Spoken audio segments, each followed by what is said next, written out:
Welcome back to Face the State on this last Sunday of September. This is a history-making time. President Trump is facing impeachment. And with us now is an impeachment scholar, Dr. Bilal Sekou of the University of Hartford. And Dr. Sekou, thank you so much for being with us here today. Thank you for having me on today. You know, there are some who say this was going to happen anyway, that the Democrats were just looking for an excuse to hold an impeachment proceeding. What do you think? I'm not sure it was going to happen anyway. I think, you know, one of the things that's been interesting to me is to watch, for example, the Connecticut delegation.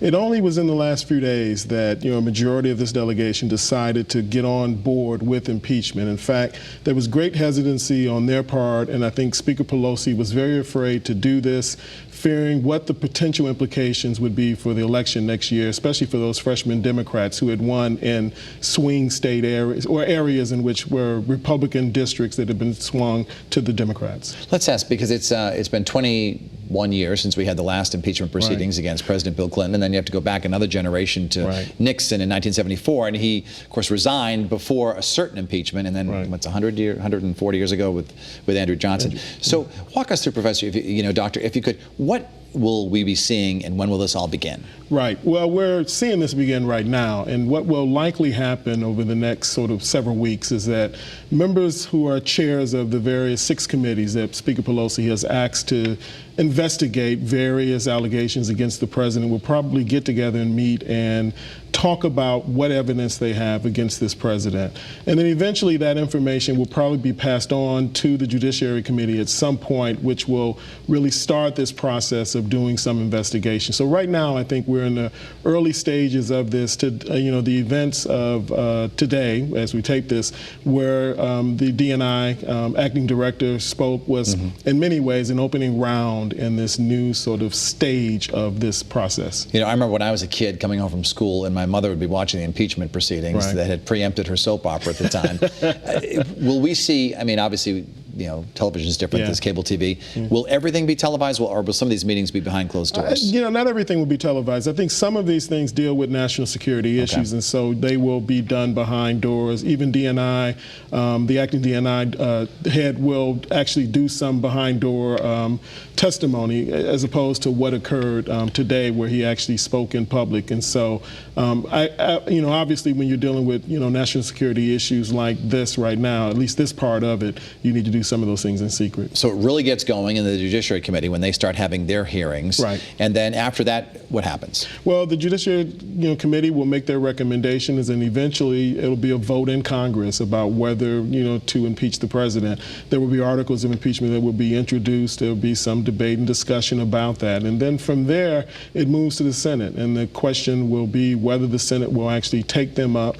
The Republicans control the Senate. They're probably at this stage unlikely, given the kind of things that they're saying about what's been presented so far with regard to the Ukraine situation and previous allegations from the Mueller report and other things. And so this will be an interesting political process. I think what may in fact be a game changer on this is really where the public stands on this. I imagine if the president's supporters begin to abandon him, Republicans who are really fearful of being primaried and challenged and possibly losing their job may begin to, you know, switch sides and start to really feel that this president needs to be held accountable. So right now, according to some of the polls and some of the counts that some of the media have been doing, it does show that there are enough Democrats to vote to impeach President Trump in the House. So then it would go over to the Senate.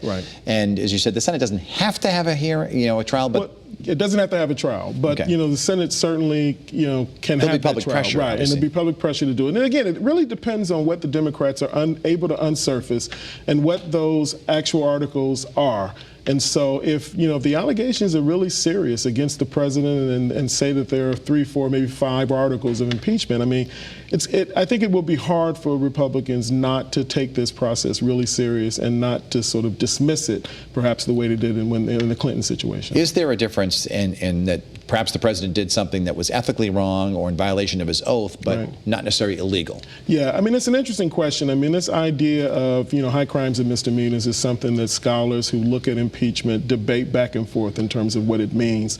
You know, in my sense, you know, the president doesn't actually have to commit a crime. I think many people agree on that. And you know, efforts to commit a crime may in fact prove that the president is unfit for office. And so I think that there are people who will be willing to remove a president who has engaged in activities, even if those activities are not necessarily criminal, who think that the president has really proven himself to be unfit to serve. If he's impeached and the Senate votes that he is guilty, right, how long does he have? Let's say the vote is at 3 o'clock in the afternoon. Is he out of office instantly?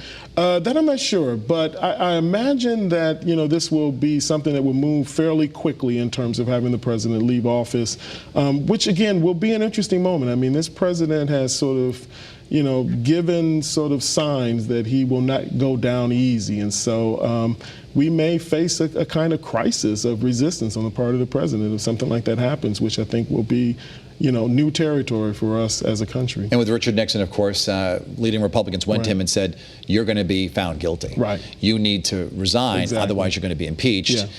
President Donald Trump may be not as pragmatic as Richard Nixon, and he may not take that path. Exactly. I think, if there's anything about this president who has demonstrated his stubbornness on a range of things and a single-minded focus, his belief that he has a lot of support from a lot of people out here in the country, he will possibly make the argument that this was just a process that was unfair, that he was elected by a democratic process and should serve out his term.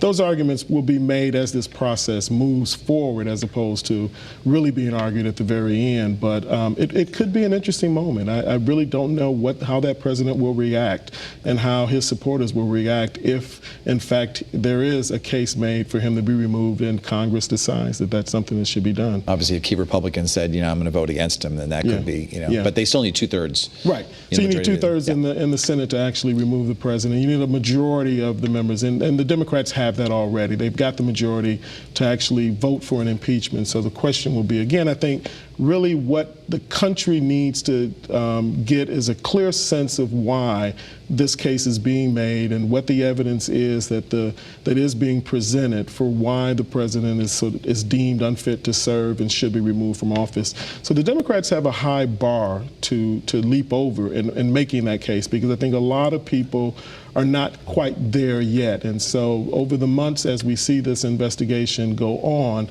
that evidence will be presented, and it will be something that the American people will have to decide for themselves. In terms of the most recent poll that came out, shows that 57% of Americans are against impeachment. Right. So could Democrats be hurting themselves by pushing this forward? Right. If you look at polls in terms of the aggregate, I mean, the president's numbers are so high that the 57% reflects a lot of Republicans who are obviously opposed to this. But I would say if you look at this from a purely partisan standpoint, majority of Democrats are obviously in favor of this action. Majority of Republicans are opposed to this action. And so, again, how people will view this, the legitimacy of this process may in fact depend on the partisan lens in which they look at this process. The Iowa caucuses and the subsequent New Hampshire primary are really just 4 months away. Yeah. And this is going to be really hanging over that. Yeah.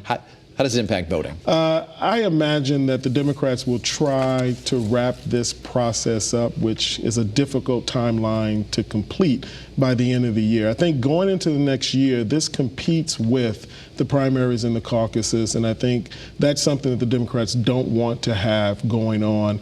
To have candidates who are running for office have to answer questions about this, perhaps detailed questions, rather than policy kind of issues. A very, very busy fall. All right, Professor Dr. Bilal Sekou from the University of Hartford, we thank you so much for being with us here on the program today. And thanks so much for watching Face the State.